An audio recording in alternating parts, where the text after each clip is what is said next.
자, 여러분 지구촌 평화 윤리 파트 한번 보겠습니다. 자, 여기는 이제 국제사회에 어떤 것이 정의인가, 그리고 이제 어떻게 평화를 얻을 수 있는가, 이런 부분을 다루는 파트입니다. 자, 잘 가보죠. 자, 국제관계를 바라보는 관점, 세 관점이 있는데 현실주의, 이상주의, 구성주의라고 있어요. 여러분, 근데 구성주의는 거의 출제되지 않습니다. 아직 한 번도 안 나왔어. 현실주의, 이상주의는 엄청 자주 나오는데 구성주의는 한 번도 안 나왔어요. 그래서 현실주의와 이상주의에 초점을 둬서 실제 그리고 국제사회를 바라보는 큰 두 축이 바로 현실주의와 이상주의입니다. 구성주의는 약간 약간 이제 깍두기 같은 느낌으로 받아들이시면 된다. 여러분, 깍두기 이런 표현 모르려나? 여러분, 약간 쩌리 같은 느낌으로 보시면 된다. 이렇게 보시면 됩니다. 자, 보면 이제 현실주의 한번 보면, 현실주의는 말 그대로 세상을 아주 현실적으로 보는 거야. 낭만적으로 보는 것이 아니라 어떻게 봐? 현실적으로 본다. 현실적으로 보기 때문에 현실주의에서는 인간 본성이 뭐하다는 거야. 인간 본성이 뭐야? 이기적이라 이거야. 이기적이다. 약간 누구의 느낌이 난다? 홉스의 느낌? 냄새가 나는 겁니다. 홉스의 느낌이 나는 거야. 홉스의 느낌. 그래서 인간 본성 어떻게 봐요? 이기적으로 봅니다. 그래서 이 이기적인 인간들이 만든 국가도 당연히 국가도 이기적이야. 국가가 이기적이라는 것은 국가는 다 자국의 이익을 추구하는 거야. 자국의 이익. 자국의 이익을 추구하는 것은 그 국가라는 것은 당연한 일이다. 당연한 거 아니에요? 우리나라는 우리나라의 이익을 추구하고, 예를 들면 일본은 일본의 이익을 추구하고, 중국은 중국의 이익을 추구하고, 이건 그냥 당연한 말입니다. 당연한 말. 자, 그래서 국제사회는 이익을 둘러싼 경쟁의 장이에요. 국제사회는 그래서 국제사회는 뭐라고? 국제사회는 국익을 둘러싼 투쟁의 장이야. 투쟁의 장이다. 자, 그래서 국가 간에는 도덕적 관계라는 것이 이런 것은 성립할 수가 없다 이거야. 다 국익을 가지고 서로 뒤통수도 때리고 영원한 적도 동지도 없다 이거야. 그래서 도덕적 관계가 성립하지 않아요. 국가 간은 무슨 관계야? 이익의 관계야. 그래서 국익을 둘러싼 투쟁의 장이다. 그래서 이 현실주의에서는 자국의 이익을 위해서 전쟁도 불사할 수 있어. 전쟁도 피하지 않아. 그래서 이 전쟁이라는 것은 현실주의에서는 옳은 전쟁이다, 그른 전쟁이다, 이런 개념, 선한 전쟁이다, 악한 전쟁이다, 이런 거 판단하지 않습니다. 그래서 전쟁은 도덕적 평가의 대상이 아니에요. 그러니까 전쟁이 정의로운 전쟁이다, 선한 전쟁이다, 악한 전쟁이다, 부정의한 전쟁이다, 이런 거는 현실주의에서는 아예 논의하지 않습니다. 전쟁은 그냥 도덕적 평가 대상이 아니라 그냥 국익의 수단일 뿐이야. 국익의 수단. 그러니까 국익을 위해서라면 전쟁도 할 수 있어. 오케이? 이게 현실주의입니다. 예를 들면 지금 러시아나 우크라이나랑 전쟁을 했죠. 그래서 이제 사람들이 어떻게 러시아 쳐들어갈 수 있어? 이제 이렇게 얘기하는데, 현실주의에서는 그냥 러시아의 국익을 위해서 그런 것이다. 좋다, 나쁘다, 선하다, 악하다, 이렇게 평가하는 건 굉장히 낭만적인 것일 뿐이다. 현실적이지 않다. 이런 표현을 하는 게 현실주의입니다. 그래서 현실주의의 유명한 에피소드가 있습니다. 펠로폰네소스 전쟁사라는 이 투키디데스의 아주 유명한 전쟁에 대한 책이 있는데, 옛날 그 그리스 시대를 다룬 그 유명한 책이 있는데, 거기 나온 내용이 뭐가 있냐면, 이건 안 적으셔도 돼요. 그냥 배경 설명. 여기 이제 아테네라는 그 이제 고대 그리스 폴리스가 있죠. 여러분 다 잘 아는. 생윤 여기까지 들었는데, 여러분 아테네도 모르면 그건 안 되죠. 자, 어쨌든 아테네가 이제 뭘로 강력했냐면 해양 세력으로 강력했어요. 해군이 엄청 강력했어. 해양 세력이 엄청 강했다. 해군이 엄청 강해가지고 아테네가 이렇게 있고, 이제 여기 이제 그리스 여기 터키예요. 하여튼 이제 멜로스 섬이라는 데를 점령하러 갔어. 멜로스 섬. 아테네에 이 해군들이 휘황찬란한 위용을 자랑하며 이 멜로스 섬을 점령하러 갑니다. 그래서 아테네 장군이 멜로스인들에게 최후 통첩을 날리죠. 멜로스인들이여 듣거라. 자, 우리는 너희를 정복하러 왔다. 이제 너희에게 남은 선택지는 두 가지뿐이다. 첫 번째, 우리에게 항복해서 목숨을 보존하는 방법이 있다. 두 번째, 자, 우리와 싸워서 만약 너희가 지게 된다면 우린 너희를 몰살시켜 버릴 것이다. 그래서 너희에게 주어진 것은 항복해서 목숨을 보존하든지 아니면 우리에게 승리해가지고 목숨을 보존하는 건지 그건 불가능하다. 너희들은 군대가 약하다. 그러면 선택지는 결국 두 개다. 항복해서 목숨을 보존하든지 아니면 싸우다가 몰살당하든지 선택해라. 이렇게 한 거야. 그래가지고 이제 멜로스 섬에 있던 멜로스 섬에 이제 대표가 있을 거 아니야. 리더가 있을 거 아니야. 그래서 멜로스 섬의 리더가 이렇게 얘기합니다. 아니 아테네 이 깡패 같은 놈들아, 이거 너무한 거 아니냐? 니네는 맨날 철학이니 뭐니 뭐 고상한 소리는 다 해놓고 결국에서는 우리한테 찾아와선 협박질이냐? 부끄러운 줄 알고 썩 돌아가라. 이렇게 얘기를 합니다. 그랬더니 아테네 장군 왈, 이 명대사들이에요. 현실주의를 드러내는. 야 멜로스 대표야 너, 야 대화라는 건 동등한 관계에서 하는 거다. 대화나 협상은 동등한 관계에서 하는 거다. 우리는 힘이 있고 너희는 힘이 없다. 그래서 우리는 너희와 대화를 할 필요가 없다. 너희는 우리의 대화 대상이 아니다.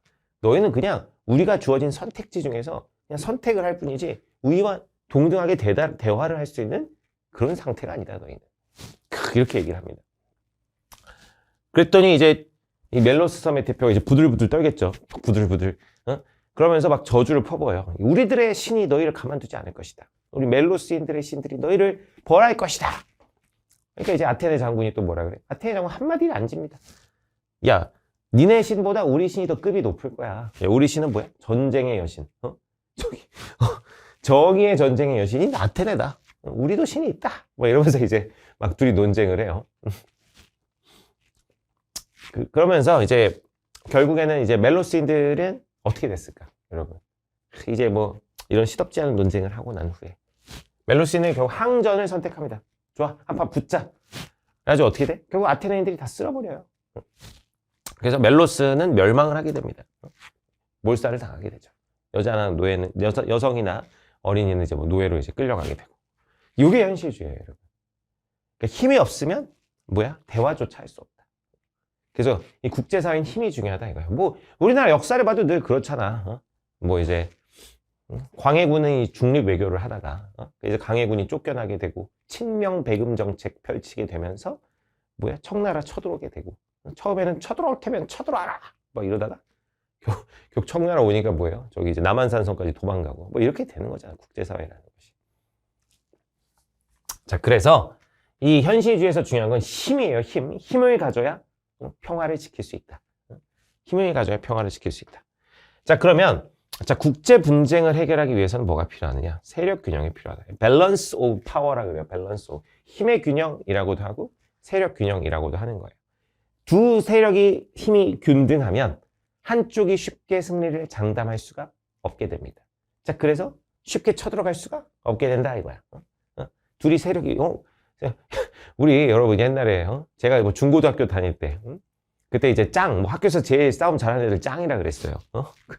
그런데 이 짱에 근접한 애들끼리는 서로 잘 안 싸운단 말이야. 서로 뭐야? 승리를 장담할 수가 없기 때문에. 자, 그런 경우에 이제 뭐야? 전쟁이 일어나지 않는다. 그래서 세력 균형을 이루려면 그럼 이제 약한 국가가 이제 힘을 갖춰서 강대국과 이제 비슷한 수준을 만드는 방법도 있지만 그러기는 쉽지 않잖아요.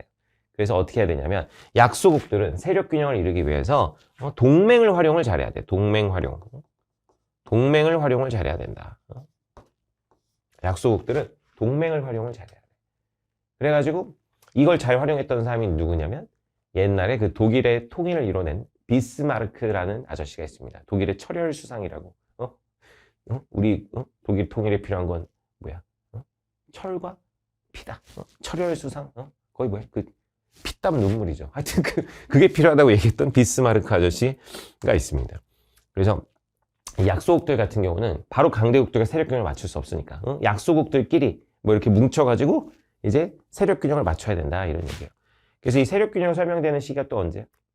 냉전 시기. 미국하고 소련하고 대립하던 1945년부터 1990년까지 그 시기. 미국하고 소련이 서로 강대국이었기 때문에 서로 승리를 장담할 수 없기 때문에 직접적으로 붙진 않았죠. 간접적인 전투는 이제 우리 6.25 전쟁이나 베트남 전쟁에서 일어나긴 했지만 직접 붙진 않았단 말이에요. 서로 승리를 장담할 수 없기 때문에.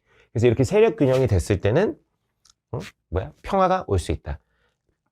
근데 이 세력 균형을 통한 평화는 여러분 영원할까요? 아니면 또 깨질 수 있을까요? 당연히 깨질 수 있습니다. 세력 균형이라는 건 또 어떻게 돼요? 아까 동맹으로 만든 세력 균형이면 이 동맹 세력이 이탈하면 금방 깨지게 되고, 국력이 비슷한 뭐 미국과 소련의 세력 균형이라고 해도 한쪽이 국력이 떨어지면 세력 균형이 깨지게 됩니다. 그래서 소련이 결국 망해버렸잖아. 그래서 세력 균형이 깨진 거야. 어쨌든 그래서 이 세력 균형은 결국에 무슨 평화를 가져오냐면 일시적 평화를 가져옵니다. 영원한 평화는 아니에요. 세력 균형은 일시적 평화를 가져옵니다. 이게 현실주의입니다. 느낌 오죠? 현실주의는 어떤 국제사회 관계를 힘으로 보는 그런 관점이다 라고 보시면 되고, 자, 이상주의 한번 가봅니다. 자, 이상주의. 자, 이상주의는 이제 뭐라고 하냐면, 자, 무력은 도덕적으로 정당화될 수 없다. 그래서 이제 침략 전쟁을 거부하는 거예요. 여기 이상주의에서 말하는 무력은 침략 전쟁을 말하는 것입니다. 침략 전쟁. 침략 전쟁은 도덕적으로 정당화될 수 없다. 이상주의에서는 그래서 기본적으로 뭐는 좀 인정을 하냐면 방어 전쟁은 좀 인정을 하는 편이에요. 여기서 말하는 무력은 침략 전쟁. 침략 전쟁은 인정할 수 없지만 뭐 방어 전쟁에 대해서는 당연히 어느 정도 용인을 합니다. 자, 그리고 자, 아까 현실주의에서 인간 본성은 이기적이라 그랬는데 이상주의에서의 인간 본성은 합리적이라고 봐요. 인간은 합리적 존재다. 인간은 합리적. 합리적 이성적이다. 그러니까 이 인간들이 만든 국가도 이성적이고 합리적이다 이거야. 이성적이고 합리적이라는 것은 뭐냐면 대화나 타협이 가능하다. 근데 대화나 타협이 안 되는 것. 자, 분쟁의 원인이 건 뭐냐? 분쟁 원인. 분쟁 원인은 서로 대화와 타협이 안 되게 하는 무지와 오해 때문이야. 무지와 오해.